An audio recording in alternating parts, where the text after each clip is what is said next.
YouTube, Kamen RIder here. Welcome to my review for Kamen RIder Revice episode 18. And this episode was almost like the conclusion of a two-part arc that involves the debut of the new Volcano Rex form, which I kind of like. Like, Toku doesn't do traditional two-parters for whatever reason, but every now and then you'll get an episode that feels like a two-parter, and this was one of them.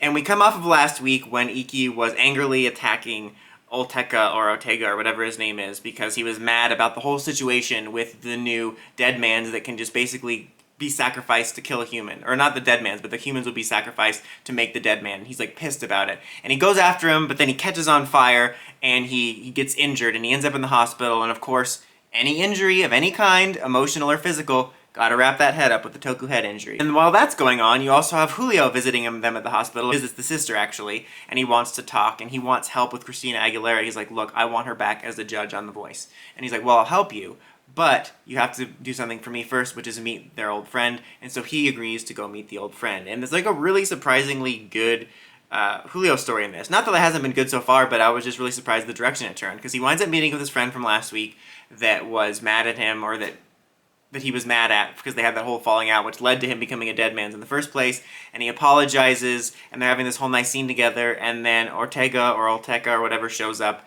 and he turns him into one of those sacrificial dead mans where he kills him and turns him into a dead man. They're like, holy crap, I did not see that coming. I did not see that coming at all. Meanwhile, you kind of have a furthering of this storyline with Iki and Vice and the new form. And as I mentioned, my only real complaint about this storyline is just that I hate how fast these new forms debut, but it's not impacting my overall enjoyment of the show. It's more so a criticism of Rider as a franchise than it is Revice itself, because I think Revice is still handling it pretty good. But what I like about this is that they didn't just have this form be like, oh look, here's a new form. Like, they gave story reason to it, and something I like about this is it kind of reminds me of Gaim in a way, where it felt like each new form was corresponded to sort of a stepping stone or like in the character's progression, kind of like with Barid Rex being about him trusting Vice and strengthening that relationship, and this was about furthering that relationship even more, the trust between Iki and Vice, but also it was about Iki's storyline about how he doesn't care about himself, because I like that that came to a head, because he and Vice have this conversation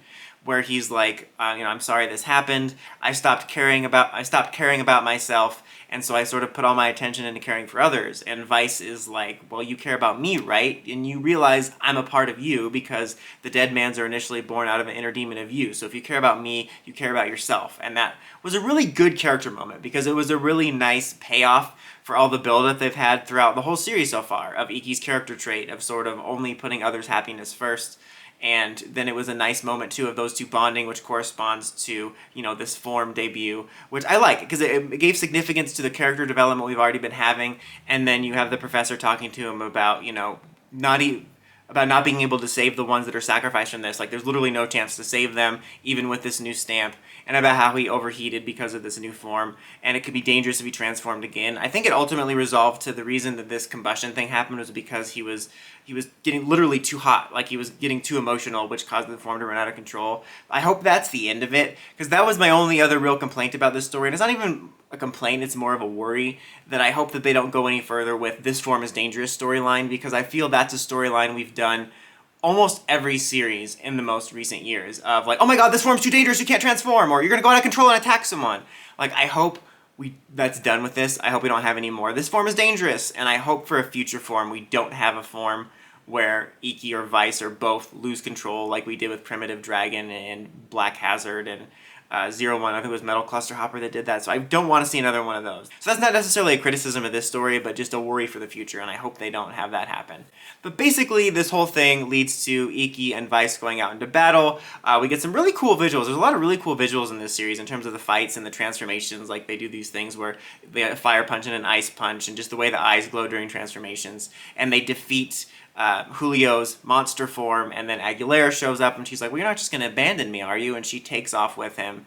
And then there's this little teaser with this energy going into the Gifu-sama tree thing. Is this supposed to be a tree? I don't know. But there's a little teaser of that. And then the sort of teaser at the end, outside of the nice final scene of Vice and Iki bonded, is this scene with Demons at his checkup. And he's like, oh yeah, my physical's done, right? He's like, no, your system is like behaving like it was an old person, and you have so many things wrong with your body because of the Demon's Rider system, so you can't transform into Kamen Rider Demons again. You know what that means? He's going to transform into Kamen Rider Demons again next episode. But that was an interesting little teaser. It's like we haven't really been focusing much on him.